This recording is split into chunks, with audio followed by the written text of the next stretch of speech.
trying to develop their own projects and mapping the things which are important for them, or developing projects that they could be profitable. And so some are mapping churches, some are mapping street names in their surroundings. And we are using TeachOSM a lot for creating new tasks now, which can be smaller and related to very small interest cases. Yeah. Thank you, Claire. Rob? Hi. I'm Rob Nickerson from the United Kingdom. I'm a member of a community in the Midlands. We call ourselves Mappa Mercia, after one of the historic kingdoms in the UK. In terms of successes, I think having a website has been really beneficial for us. So we're an informal community, not set up as a company or an entity as such, but having that online portal has meant that organisations have felt more comfortable dealing with us, and in fact they even approach us through that online portal. So it's enabled us to build links with some of the local councils, local government authorities, some individual organisations who share the same values as the OpenStreetMap community. And of course it served as a way that we can demonstrate what you can do with OpenStreetMap. So we have some of our maps and products on there that we've created as a community. And to attract community members and individuals through the blog posts that we write and the meetings that we arrange throughout the year. So during the winter we'll meet in a location in the centre of Birmingham, but through the summer months we set up a schedule of programmes where we travel around the wider Midlands community, sort of an hour and a half out of Birmingham in any direction. And in that way we're able to meet people who can't always travel in on the evening, on a weekday evening into Birmingham. And we do some Saturday programmes as well through that period, which helps keep the community going and enable people to attend when they wouldn't necessarily be able to attend as part of an evening meetup. Thank you, Rob. Some good and great ideas. Joost, where are you from? I'm from Belgium. First, I would like to apologize to Claire because we had an empty chair and we kind of spun a bottle and it pointed to Claire, so she has absolutely no preparation whatsoever. So sorry about that. Also, we actually don't have nearly enough time to cover this kind of subject. So I got a lot of really interesting responses. A lot of people who couldn't make it. First of all, Mohamed Lamine, if I'm not mistaken, who in the end couldn't get a visa by our damn government, so he couldn't make it.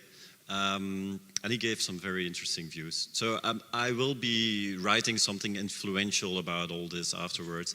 It was also very interesting opinions. For example, we're talking now about what works, and I believe it was Simon Poole who said what worked for us was not doing stuff. So I'm still waiting for the list of things he hasn't done. So I really want to write an article about all this. It's all very fascinating. Now, what worked for us recently, I think the Missing Maps project has been really wonderful to get people to come to OpenStreetMap. Is completely new people who otherwise wouldn't at all come to our activities. A lot of women too. Otherwise there's Claire and Eureka, and that's the Belgian women kind of. Definitely. I think it's true, and it really helps to organize our volunteer force as well. So it's done more than just attract new people, and it also really works to work together with organizations that have their own crazy people, like the people of the Slow Roads who had a presentation. They have this big community of people who are absolutely nuts about very local paths. And they are pushing them towards mapping those local paths in OpenStreetMap. And so they are already crazy about their subject. They have a passion. It's just channeling that passion towards OpenStreetMap. And I really believe that's something, like if you find similar organizations which unite crazy people, I think we are very welcome to that kind of craziness. Ah, yeah. Anyone want to expand on things that work or didn't work in the community? Or maybe we can move to another question. Is there something that we could do on a global scale to have new tools or united across all communities, but that would be beneficial to every local communities in his own place? Anyone wants to take on that? Okay, I'll go first on that one then. To me, I personally feel we're still lacking in mobile tools and very simple tools as well. So we talk about the complexity of being able to edit, and a lot of work has been done on desktop to improve the ease of editing OpenStreetMap. So the introduction of ID a couple of years ago, and a lot of the wonderful tools that you've seen over the last couple of days that make it easy to visualize. But for me, as part of my work, I travel around and I find myself with a spare half hour here or there in a city I don't know, and I'd love to be able to go out and map, but you have a quick look on openstreetmap.org and visually it looks very deep and it looks like there's a lot of information there, and I could spend that half an hour trying to work out what to go out and map.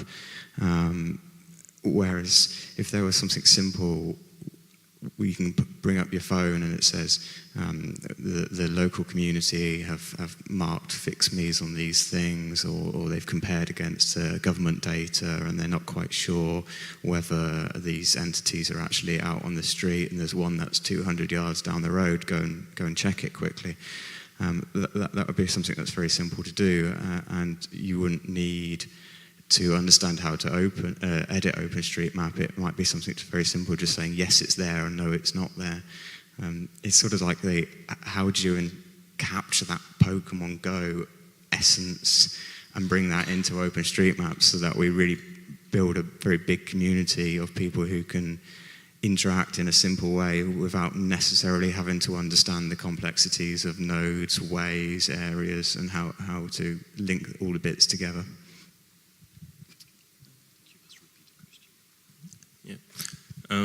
Anyone who thinks that we could have better tools in any area that anyone could use in his own special way locally? Do you think there is some barriers in the existing tools or framework in the OSM project? We want to aim at local community building, so. I mean, in Central Africa, one of the barriers we have in the tools is the connectivity issue. So tools like Possum seems like wonderful for facing the issues we are having in getting everyone connected during an event or a training. But there are still issues which really need to be solved, like authentication issues, because we need people to be able to create new accounts. We need people to be able to have their edits being attributed to their account and not to another unique import account like it is the situation at the moment with Possum. So, but if this gets solved, it will be really a wonderful solution.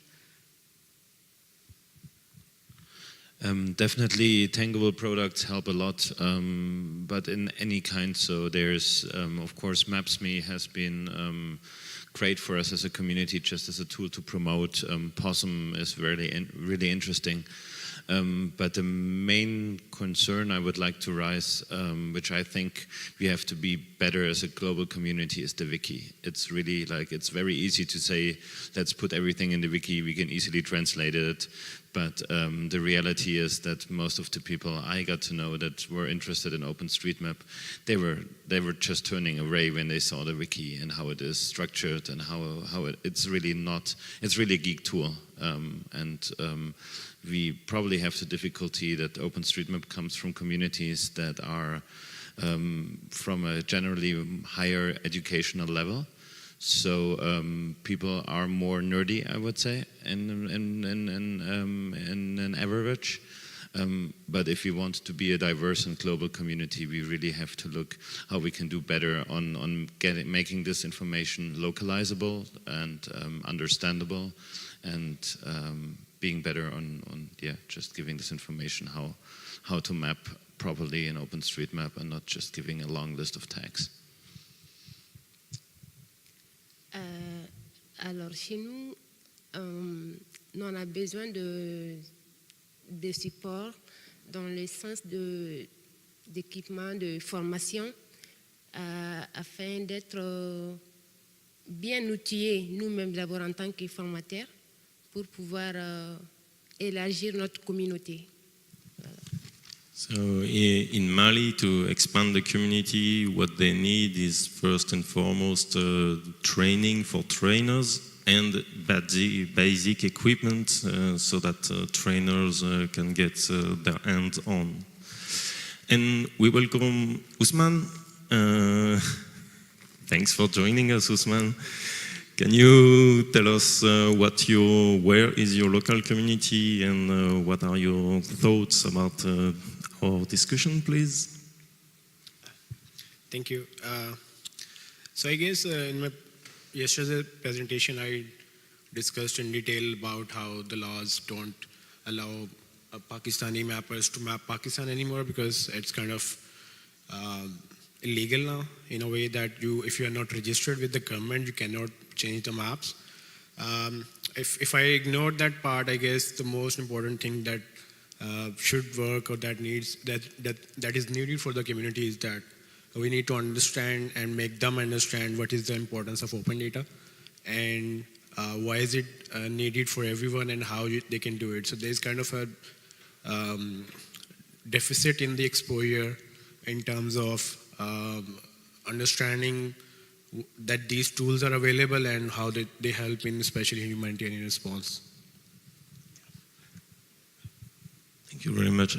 I think we are running out of time, so please keep the conversation going. You want a closing word, Joost? I can't shut up. So, just one thing, like you need basic connectivity first, and then the second thing I think is also very basic, like just a toolbox you can use to just start. For example, okay, I go to a new city, I want to know who's active there, and then you can start look around, and you have some Pascal Nice, and then you have you can look at the history, and you can start working on that, and then with a lot of work, you will make a list of 100 people who might or might not be interested, and you have to send them a message one by one. This is a kind of thing that you really want to have, like just make it easy for people to do stuff like that without allowing spamming, of course. I know it's got to be a challenge, and that's probably why it didn't work. And there are some basics in the osm.org website which are missing to make that kind of thing easier. And yeah, I know I should do it myself if I want things like that, but I'm not capable, so yeah. All right, thank you everyone. I will take one question for the audience. Apologies to everyone for stalling your coffee. I have one question, which is, you've all talked about making things easier for people to find OpenStreetMap, to use it, to interact around it, and yet what I also have heard during this conference is this idea of the same, like, why aren't we using IRC? Why aren't we all craft mappers? Like, why aren't we all doing the brass tacks, the actual, like, down in the nitty gritty? And I see those as not necessarily at odds with each other, but I assume you each run into that tension of what is legitimate and what is too easy. And that's something that a lot of communities are talking about right now, not just this one. So I wonder if and how each of you has dealt with that tension.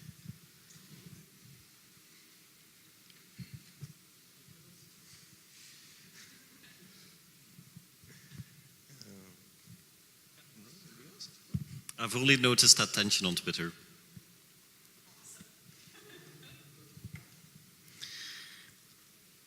Oh, where do we start on that one?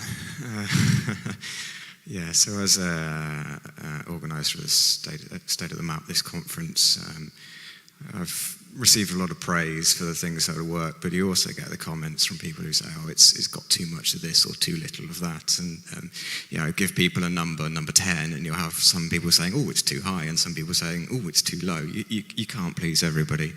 I think the way you need to approach it is you need to be open and listening to those thoughts.